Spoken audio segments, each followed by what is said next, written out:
इस वीडियो में आज हम सीखेंगे कि एक सीक्वेंशियल एल्गोरिथम को कैसे ट्रांसलेट किया जाता है एक पाइथन कोड में। सबसे पहले हमें ये समझना पड़ेगा कि सीक्वेंशियल एल्गोरिथम किसे कहा जाता है। सीक्वेंशियल एल्गोरिथम कहते हैं कोई भी एक ऐसा एल्गोरिथम, कोई एक ऐसा मेथड जिसके अंदर तमाम स्टेप्स एक तरतीब के साथ हों, एग्जीक्यूटेड इन अ सीक्वेंस, यानी जितने भी स्टेप्स उस एल्गोरिथम में होने हैं वो एक तरतीब के साथ होंगे और वो एल्गोरिथम एक स्टार्ट होगा और आखिर में वो फिनिश हो जाएगा, ख़त्म हो जाएगा। अब इन स्टेप्स की अगर हम यहाँ पे एक मिसाल लें कि लेट सपोज कि ये हमारे पास एक प्रॉब्लम है। इस प्रॉब्लम में आपने करना ये है कि 3 इंटीजर्स जो हैं उनको आपने रीड करना है और फिर आपने क्या करना है कि उन तीनों इंटीजर्स को ऐड कर देना है और फिर ऐड करने के बाद जो उनका टोटल होगा वो स्क्रीन पे डिस्प्ले हो जाना चाहिए। अभी सिंपल सा एक प्रॉब्लम है। इस प्रॉब्लम को सॉल्व करने के लिए हम अपना एक एल्गोरिथम बनाएंगे। उस एल्गोरिथम को बनाने से पहले हमें उसकी प्लानिंग करनी पड़ेगी। प्लानिंग के अंदर हम सबसे पहले देखेंगे कि हमारे इसमें अंदर इनपुट्स क्या है। इसमें हमारे 3 इनपुट्स होंगे, वैल्यू 1, वैल्यू 2, वैल्यू 3, क्योंकि 3 इंटीजर्स हमने लेने हैं। प्रोसेसिंग इसके अंदर ये होगी कि एक तो यूजर के सामने एक प्रॉम्प्ट यानी एक मैसेज आएगा जिसमें उसको कहा जाएगा कि वो नंबर एंटर करे। तो तीनों नंबर्स के लिए एक एक प्रॉम्प्ट अपेयर होगा, मैसेज अपेयर होगा जिसमें कहा जाएगा एंटर नंबर।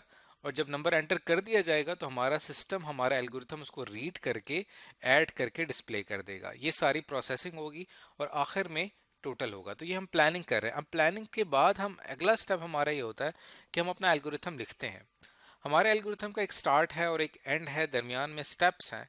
जैसे पहला स्टेप ये है कि प्रॉम्प्ट फॉर 3 इंटीजर्स, 3 इंटीजर्स के लिए मैसेज डिस्प्ले होगा कि आपने नंबर एंटर करना है। उसके बाद उन तीनों वैल्यूज को, वैल्यू 1, वैल्यू 2, वैल्यू 3, तीनों को रीड किया जाएगा, तीनों को प्लस करके टोटल में स्टोर हो जाएगा और टोटल डिस्प्ले हो जाएगा। अब देखिए सीक्वेंस के अंदर तमाम स्टेप्स हो रहे हैं, इसे सीक्वेंशियल एल्गोरिथम कहते हैं। बहुत ही सिंपल सा एल्गोरिथम है। इसको सामने रखते हुए अब हम अपना पाइथन कोड लिखते हैं। अब ये हमारे सामने IDLE शेल मौजूद है जहाँ पे हम अपना कोड लिख सकते हैं। अगर हमने एक सिंगल कमांड को इंटरप्रेट करना हो तो यहाँ पे मैं डायरेक्ट अपना कोड लिखना शुरू करता हूँ, लेकिन मैंने पूरा एक पाइथन में एक प्रोग्राम बनाना है तो उसके लिए मैं फाइल पे क्लिक करके न्यू फाइल पे क्लिक करूँगा।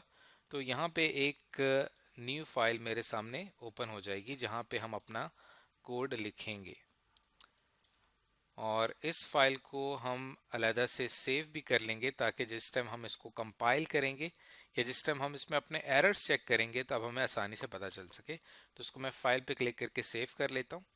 इसको हम सेव कर लेते हैं एल्गोरिथम 1 से। आप कोई भी नाम रख सकते हैं। इसको मैंने यहाँ पे सेव कर लिया। अब यहाँ पे आप अपना एक्चुअल पाइथन कोड लिखेंगे। एल्गोरिथम को आप सामने रखें, इसको गौर से देखें और इसको सामने रखते हुए हम अपना कोड लिखते हैं। तो पहला स्टेप जो आपको यहाँ पे एल्गोरिथम में नजर आ रहा है वो है प्रॉम्प्ट फॉर 3 इंटीजर्स। तीनों इंटीजर्स के लिए यहाँ पे एक मैसेज डिस्प्ले होना चाहिए कि आपने नंबर एंटर करना है। तो सबसे पहले तो हमें यहाँ पे कुछ वेरिएबल चाहिए होंगे जिसके अंदर हमारी वैल्यू स्टोर होगी। तो 3 वैल्यूज हमें चाहिए। तो पहली वैल्यू को स्टोर करने के लिए मैं एक वेरिएबल ले लेता हूँ वैल्यू 1 के नाम से। आप कोई भी नाम रख सकते हैं वेरिएबल का। मैंने वैल्यू 1 के नाम से वेरिएबल का नाम रखा है। आप चाहें तो आसानी के साथ कोई भी नाम रख सकते हैं। इज इक्वल टू, अब यहाँ पे मैं एक प्रॉम्प्ट मैसेज डिस्प्ले करवाना चाहता हूँ तो उसके लिए मैं यहाँ पे लिखूंगा इनपुट और यहाँ पे इन्वर्टेड कॉमास में हम लिखेंगे एंटर फर्स्ट नंबर। ये प्रॉम्प्ट मैसेज होगा जिस वक्त आप अपना प्रोग्राम रन करेंगे तो ये मैसेज डिस्प्ले होगा आपकी आउटपुट स्क्रीन पे। उसके बाद यहाँ पे ये हमारी है वैल्यू 1। जो भी नंबर आप एंटर करेंगे वो इनपुट होगा और वो स्टोर हो जाएगा हमारे वैल्यू 1 वेरिएबल में।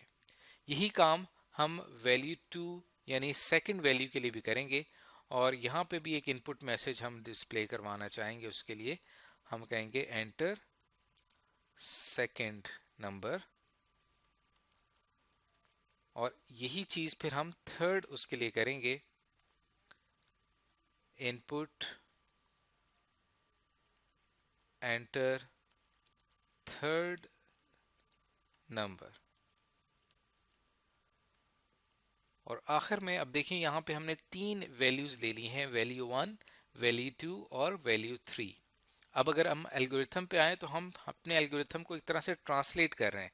पहले 2 स्टेप्स अगर आप देखें, प्रॉम्प्ट और रीड, ये दोनों काम यहाँ पे हमारा ये कोड कर रहा है, यानी हमने अपने सीक्वेंशियल एल्गोरिथम के स्टेप्स को कन्वर्ट कर लिया है पाइथन कोड में। अब नेक्स्ट स्टेप जो है हमारा वो है total is equal to value 1 plus value 2 plus value 3। यहाँ पे हमें एक और वेरिएबल चाहिए होगा टोटल के नाम से, और इसमें हम इन तीनों वैल्यूज को प्लस कर देंगे, value 1 plus value 2 plus value 3। अब हमने अपने एल्गोरिथम के हिसाब से अपना ये एक स्टेटमेंट लिखी है पाइथन में।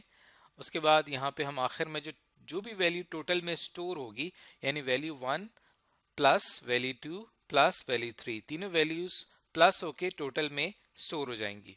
और फिर यहाँ पे आपने लिखना है प्रिंट टोटल, यानी टोटल में जो भी वैल्यू हो उसको प्रिंट कर दिया जाए, उसको डिस्प्ले कर दिया जाए। ये हमारा आखिरी स्टेप था डिस्प्ले टोटल के नाम से। तो ये हमने फाइनली आखिरी स्टेप्स को भी पाइथन कोड में ट्रांसलेट कर दिया है।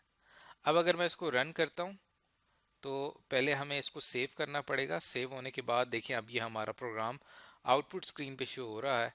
Enter first number, let suppose हम एक पहला नंबर एंटर करते हैं 5, अगला नंबर एंटर किया हमने 6, अगला नंबर एंटर हमने किया 3।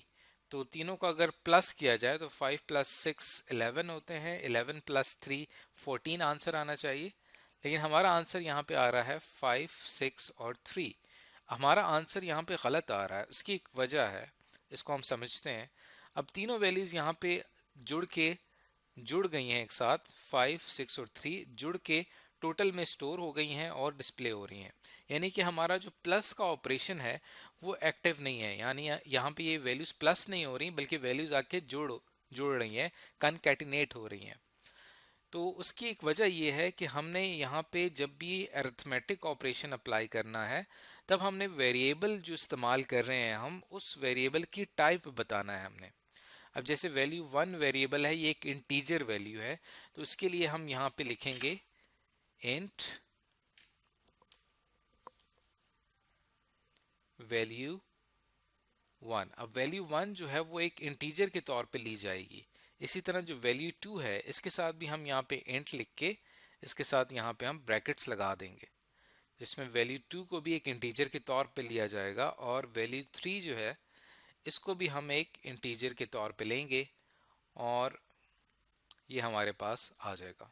अब आप देखेंगे तीनों वैल्यूज को अब बकायदा हमने फिक्स कर दिया है कि ये तीनों इंटीजर वैल्यूज होंगी। इसको अब हम सेव कर लेते हैं पहले, और अब मैं इसको जब रन करता हूँ तो ये हमारी आउटपुट स्क्रीन है आपके सामने ही बिल्कुल। एंटर फर्स्ट नंबर, पहला नंबर आपने एंटर किया 5, अगला एंटर किया 6, अगला एंटर किया 3। मैं 3 रैंडम नंबर ले रहा हूँ। तो देखें अब फाइनली हमारा आंसर यहाँ पे 14 आ रहा है, तीनों नंबर्स को हमने प्लस कर दिया है। तो अब इनको इंटीजर के तौर पे हमारा प्रोग्राम रीड कर रहा है 5, 6 और 3 को। तो फाइनली हमारा ये प्रॉब्लम सॉल्व हो गया है। हमने स्टार्ट कहाँ से लिया था? हमने स्टार्ट एक एल्गोरिथम से लिया था और उसी एल्गोरिथम को सामने रखते हुए हमने अपना पाइथन कोड यहाँ पे लिखा है, जैसे कि आप स्क्रीन पे देख सकते हैं। तो आज की इस वीडियो के अंदर हमने सीखा कि पाइथन में हम कोई भी एक सिंपल सीक्वेंशियल एल्गोरिथम को कितनी आसानी के साथ ट्रांसलेट कर लेते हैं पाइथन कोड में और हमारा आउटपुट शो हो जाता है।